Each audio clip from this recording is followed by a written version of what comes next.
Hari ini saya akan berbincang tentang makanan tradisional Cina. Terdapat banyak makanan tradisional Cina di Malaysia. Salah satunya ialah kuih bulan. Kuih bulan biasanya boleh didapati menjelang musim perayaan pertengahan, musim Duro atau Tahun Baru Cina. Ia mempunyai rasa yang manis serta boleh dimakan begitu saja. Kuih ini berbentuk bulat dan juga segi empat yang terdiri daripada kuning telur itik yang masin serta bahan-bahan lain.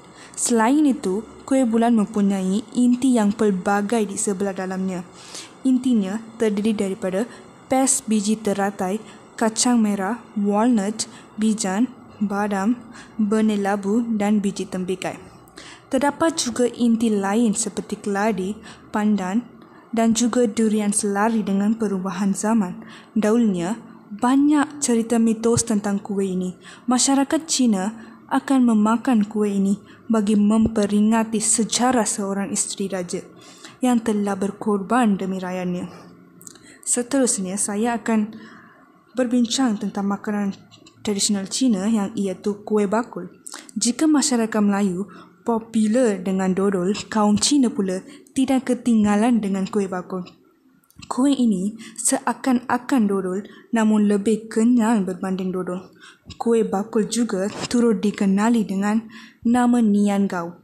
Proses membuat kuih bakul ini mengambil masa yang agak lama untuk disiapkan. Ia hanya boleh disiapkan dalam tempoh 3 hari. Berdasarkan sejarah kuih ini dibuat khas untuk diberikan kepada Tuhan Dapur supaya ia tidak melaporkan perkara yang tidak baik kepada Maharaja di syurga.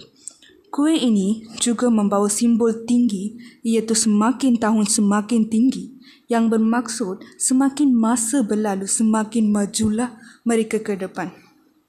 Kuih ini juga sering dinamakan dengan pelbagai cara iaitu dimakan bersama is kelapa, digoreng dengan ubi keladi atau ubi keledai dan boleh dimakan begitu saja. Sering sahaja kita melihat cakir tiaw dijual di mana sahaja. Namun, tahukah anda bahawa sebenarnya cakir tiaw ini merupakan antara makanan tradisional Cina selama ini? Cakir tiaw yang merupakan mi beras biasanya dimasak bersama kerang, udang dan juga telur.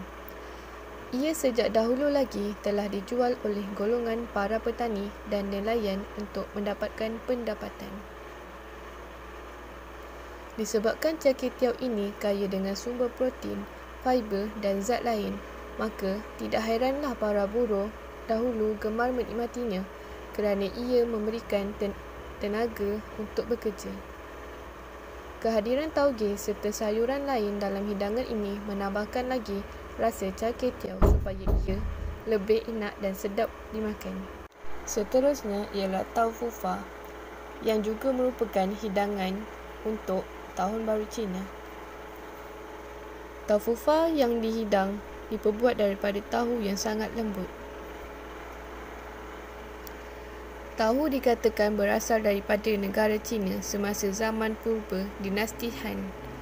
Orang-orang Cina telah membangunkan dan memperkayakan resepi masakan berasaskan tahu mengikut cita rasa mereka sendiri. Antaranya ialah tahu mapo, tahu busuk, tahu jeruk, tahu kukus dan puding tahu. Di Malaysia, tau fu fa dimakan bersama air gula atau gula merah sebagai manisan. Enak dimakan semasa sejuk ataupun panas. Akhir sekali, saya Arina Suza ingin mengucapkan selamat Tahun Baru Cina kepada semua rakyat Malaysia yang menyambutnya. Hai sekali, selamat Tahun Baru Cina dan saya berharap agar kawan-kawan dapat mengetahui makanan tradisional Cina lebih baik daripada video yang kita disampaikan. Terima kasih.